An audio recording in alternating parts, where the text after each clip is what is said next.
On passe à un tout autre sujet. On va remercier Jeanne Cancard d'avoir été avec nous cet après-midi. C'était le 11 novembre dernier. L'Ocean Viking accosté dans la rade de Toulon avec à son bord 230 migrants. Depuis, la polémique enfle et un débat ressurgit, celui d'éventuelles liaisons entre ONG et passeurs. Plusieurs associations avaient déjà été pointées du doigt. Le sujet de Kinson et vos réactions en plateau juste après. Le 11 novembre, le navire Ocean Viking de SOS Méditerranée avait accosté au port militaire de Toulon. Depuis, l'accueil sur le territoire continue de diviser la classe politique.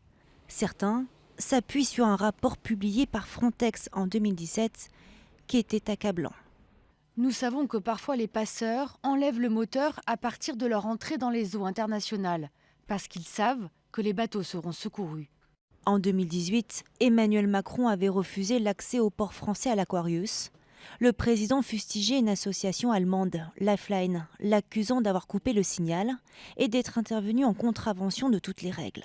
On protège vraiment celles et ceux qui sont dans ces situations si on les empêche de prendre la mer dans des embarcations de fortune. Un an plus tard, Christophe Castaner, alors ministre de l'Intérieur, renchérissait en formulant d'autres accusations. En Méditerranée centrale, on a observé de façon tout à fait documentée, je vous le dis, une réelle collusion à certains moments entre les trafiquants de migrants et certaines ONG. Certains navires d'ONG étaient ainsi en contact téléphonique direct avec des passeurs qui facilitaient le départ des migrants depuis les côtes libyennes dans des conditions effroyables. Dans son rapport, les analystes de Frontex vont jusqu'à considérer que les traversées dangereuses sur des navires en mauvais état et surchargés ont été organisées dans le but principal d'être détectées par les forces navales et les navires des ONG. Voilà, des associations pointées du doigt notamment par le gouvernement français depuis plusieurs années et pourtant ces associations continuent d'exercer, Pierre Lelouch. Oui, alors moi j'ai dénoncé sur ce plateau ici même, dès le début de cette histoire, qu'on a affaire à un système organisé de taxis un système qui semble bien huilé. Mais complètement, oui. Financé par notre argent d'ailleurs, puisque la ville de Paris, on en parlait tout à l'heure, 100 000 euros pour aider Ocean Viking et cette association-là, mais il y a des collectivités locales en France, il y en a en Allemagne, il y a des levées de fonds, et allons-y, on finance une vingtaine de bateaux qui patrouillent en permanence en Méditerranée et qui ramassent les gens au fur et à mesure. C'est pas un sauvetage, c'est des campagnes de ramassage. On les dépose non pas sur les ports d'origine, parce qu'il paraît que Tunis c'est une ville dangereuse, ou que Tanger est un port dangereux, alors qu'il y a des tonnes de bateaux de touristes qui débarquent et que ces ports sont sûrs. Non, on les amène vers le nord, vers l'Europe. Bon, et là, la collusion, elle est démontrée par Frontex. Elle a été dénoncée par le gouvernement français, elle est examinée par la justice italienne. Il y a un juge à Trapani en Sicile qui a un dossier de 600 pages sur la collusion entre ces organisations dites humanitaires et les trafiquants, les passeurs, qui se coordonnent pour que la traversée soit la plus sûre possible. Il faut quand même rappeler que les passeurs, ils prennent entre 3 et 5 000 euros par passager. Donc c'est un business en milliards d'euros auquel nous contribuons, nous, au nom. Alors évidemment, ils jouent sur la sensibilité humanitaire et on peut le comprendre. Simplement, c'est devenu une autoroute d'immigration clandestine vers l'Europe, vers la France, vers l'Italie. Et avec un vrai business qui se cache derrière. C'est juste insupportable. Moi, j'ai une proposition très simple à faire. Que les pays qui financent soient ceux qui accueillent, puisqu'ils veulent sauver, ils veulent. Alors, c'est-à-dire nous. Si les villes françaises veulent financer SOS, alors dans ce cas-là, il faut accueillir. Il faut que Madame Hidalgo accueille. Quand l'Allemagne, que chacun prenne ses responsabilités. Quand l'Allemagne arme des bateaux pour ensuite déposer des gens en Italie, c'est un peu facile. Il faut que les Allemands prennent la responsabilité. Ocean Viking et d'autres bateaux sont déclarés en Norvège, que les Norvégiens prennent la responsabilité.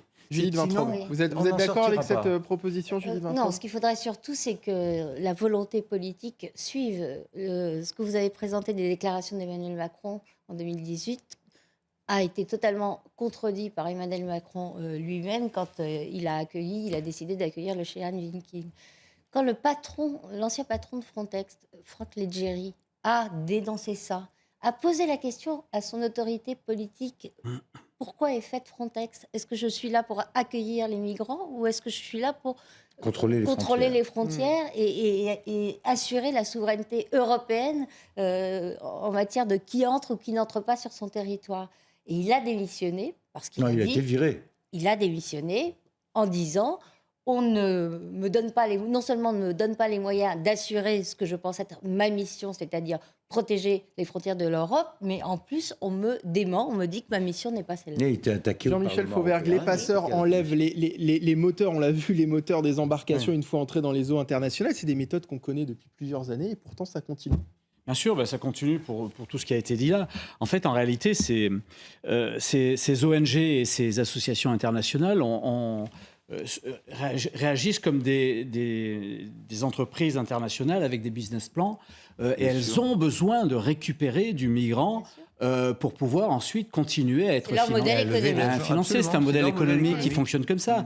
La seule chose qu'on pourrait se demander, c'est effectivement, et là on rejoint, je rejoins Pierre Lelouch, mais on n'est pas les seuls à dire ça, de dire pourquoi est-ce que ces bateaux-là accostent toujours les ports de nos côtes à nous, alors qu'il y a des ports qui sont safe sur le sud de la Méditerranée. Autant les amener là-bas, et puis on pourrait en profiter si on les amène là-bas pour justement, aux endroits où on les amène, faire les fameux hotspots pour voir dès ces pays-là qui on va recevoir chez nous et qui on ne va pas recevoir chez nous. Sachant qu'à partir du moment où on reçoit les gens à l'étranger, si on décide de ne pas les recevoir chez nous, eh bien, ils ne s'installeront pas et ils ne seront pas régularisés.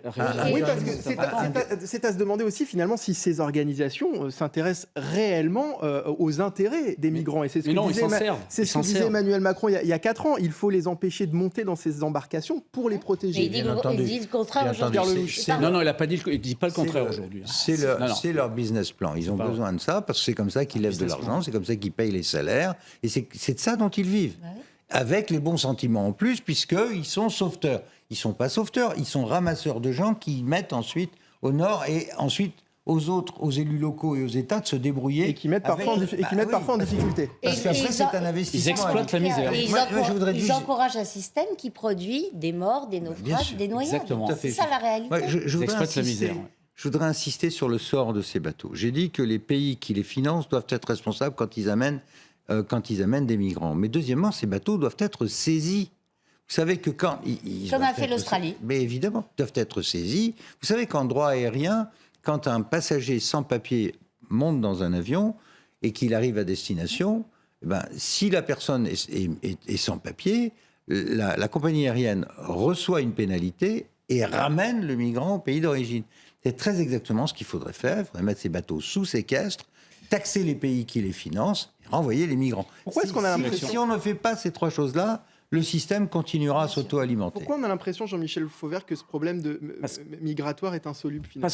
Parce qu'au niveau du combat contre la migration, au niveau européen, on y va en unités dispersées. On n'est pas ensemble pour régler ce problème-là. Parce que certains pays européens n'ont pas d'énormes problèmes de ce point de vue-là et ne veulent pas avancer là-dessus. Les anciens pays de l'Est n'ont pas de problème de migration. La France a des problèmes migratoires. On va devoir s'arrêter là parce qu'on a la pause. La France n'a pas du tout soutenu le patron de Frontex. Il a été acculé à la démission. Je vous interromps, on va marquer une